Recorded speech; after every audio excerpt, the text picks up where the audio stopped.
Most people believe bad habits are simply weaknesses of willpower, small flaws in character, or minor inconveniences that can be changed with discipline alone. But if you dare to look deeper, you will discover they are not random at all, they are messages from the unconscious. Every bad habit is the shadow trying to speak, showing you what part of yourself you have ignored, denied, or rejected. To fight your habits blindly is to fight yourself. To understand them is to uncover who you really are. Most people look at their bad habits as if they were stains on their character, small flaws that simply prove their lack of discipline, weaknesses to be cut away and forgotten. But the truth is far more profound. A bad habit is not merely a flaw of willpower, it is a sign, a symbol, a message from the unconscious. It is the shadow speaking, though in a language that at first you cannot understand. You see it only as an enemy. You call it laziness, distraction, indulgence, procrastination, addiction. But beneath those names lies something alive, something that belongs to you, something waiting to be heard. When you repeat a bad habit, you are not just repeating an action. You are repeating a pattern of the soul, an old story, a fragment of your deeper nature. Most people fight their habits blindly.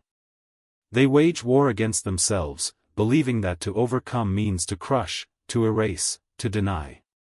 But Jung taught us that what you resist does not go away, it grows stronger. The shadow you push into the dark only gathers more strength, waiting for the moment to rise again. And so you find yourself trapped in cycles. You quit one habit only to fall into another. You stop the drinking, but the anger grows. You stop the distractions, but the emptiness deepens. You stop procrastinating, but you feel crushed by anxiety. The cycle never ends, until you stop fighting and start listening. Every bad habit is a clue to the archetype you are living unconsciously. The person who eats excessively is often trying to feed a hunger that food can never satisfy, a hunger of the soul, a longing for meaning, for intimacy, for love. The one who cannot stop chasing distractions, the endless scrolling, the constant noise, the ceaseless busyness, often carries a truth too heavy to face, a pain that silence would reveal. The procrastinator, who delays endlessly, may not be lazy at all. Deep within, he may fear his own greatness, afraid of the power and responsibility that would awaken if he truly stepped into his calling. When you recognize this, you see that habits are not enemies. They are mirrors. They reveal to you the inner battle between who you are today and who you are meant to become. The first step in transformation is not destruction, but dialogue. You must look at your habit and ask, what are you trying to show me? Instead of hating it, you must dare to see it. The moment you bring awareness into the habit, the spell begins to break. What was once automatic, unconscious, mechanical, begins to lose its power over you. You are no longer a prisoner of compulsion. You begin to choose. And choice is the foundation of freedom. This is how you turn weakness into wisdom. True growth is not about killing the shadow, but about integrating it. The shadow holds the very energy you need to become whole. The anger you repress contains strength. The desire you deny contains vitality. The laziness you despise may be protecting you from a false path. The distraction you hate may be shielding you from a truth you must prepare to face. Every bad habit is an unrefined energy, a raw material, a rough stone. The task is not to throw it away, but to shape it, polish it, turn it into something greater. Think of the ancient alchemists. They sought to transform base metals into gold. But they were never just speaking of chemistry. They were speaking of the soul. Your bad habits are the base metals. They are the raw, unpolished elements of your psyche. When you face them with courage, when you understand them, you begin the process of inner alchemy.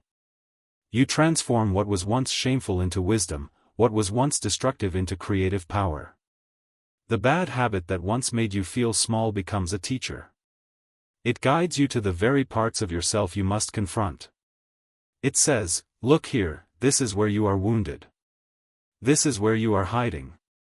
This is where you are blind. And when you face it, you unlock the energy that was trapped there. That energy becomes your strength, your drive, your vitality. Most people believe success comes from discipline alone, from cutting away the weak parts of themselves. But Jung showed us that wholeness is greater than perfection. To be whole means to embrace even the darkest parts of yourself. To be perfect is to pretend you have no flaws. Which would you rather be, whole, or merely perfect in appearance? The world does not need perfect masks. The world needs whole human beings. This is why you never see bad habits the same again. They are not evidence of failure. They are invitations to wholeness. They remind you that the path of individuation, the path of becoming your authentic self, runs through the very places you fear the most. Every time you face a habit, you face the shadow. And every time you outgrow a habit, you step closer to your true self. You do not merely change behavior, you awaken. Consider the person addicted to distraction. They think the problem is the phone, the television, the endless stream of noise. But the true problem is the fear of silence. For in silence, the soul begins to speak. In silence, the pain that has been buried begins to rise. And so the habit of distraction is not the enemy, it is a guardian. It is protecting you from facing a truth you are not yet ready to bear. But the moment you gather the courage to face it, the habit begins to dissolve. Distraction is no longer needed, because you have listened to the voice beneath it. Or think of the person who overeats, who fills themselves again and again, though never satisfied. The food is not the problem. The hunger is not physical, it is existential. It is the hunger for love, for meaning, for connection. When they recognize this, they can stop fighting the symptom and begin to address the cause. They can begin to fill the soul, not the stomach. And the procrastinator. How many carry shame for this? They call themselves lazy, unmotivated, weak.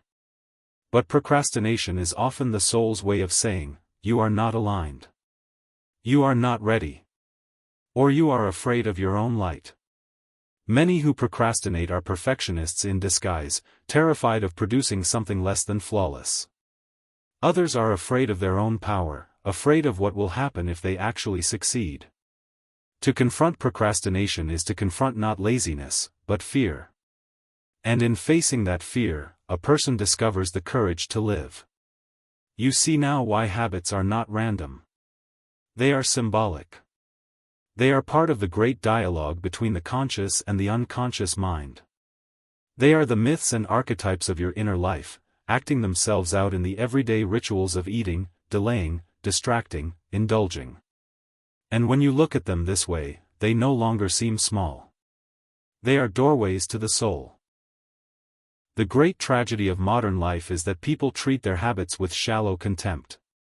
They chase hacks, tricks, quick fixes. They look for 10 steps to eliminate procrastination, 5 hacks to break addiction, 3 tips to eat less. But these methods touch only the surface. They never ask the deeper question, why is this here? What does it mean? What is it trying to show me? Without that question, you may break one habit, but another will rise in its place. You may cut the weed, but the root remains. Only when you ask the deeper question do you reach the root. Only then do you begin to heal. When you look at your bad habits through the lens of depth psychology, you see that they are not obstacles to your growth, they are part of your growth. They are not separate from your destiny, they are shaping your destiny. The very things that once humiliated you, the habits that made you doubt yourself, become the very fuel for transformation. Think of the addict who recovers, and then helps others heal. Think of the procrastinator who finally confronts his fear and becomes a creator, building works that inspire.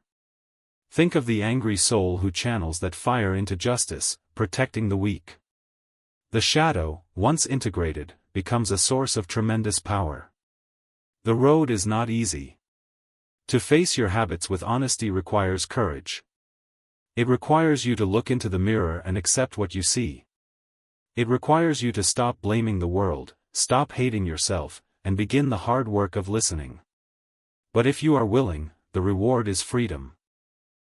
Freedom not from bad habits alone, but from the unconscious forces that have ruled your life in silence. So from this day forward, see your habits differently. Do not despise them. Do not shame yourself for them. Sit with them. Ask them what they want. Listen. They are not there to destroy you. They are there to awaken you. Each bad habit is a shadow knocking on the door of consciousness, asking to be let in. You will find that the moment you welcome them, their grip weakens. You no longer feel trapped, for you have understood. And understanding is the beginning of liberation. This is why you never see bad habits the same again. They are not the enemy. They are guides. They are not flaws, but fragments of your soul. To fight them blindly is to stay asleep.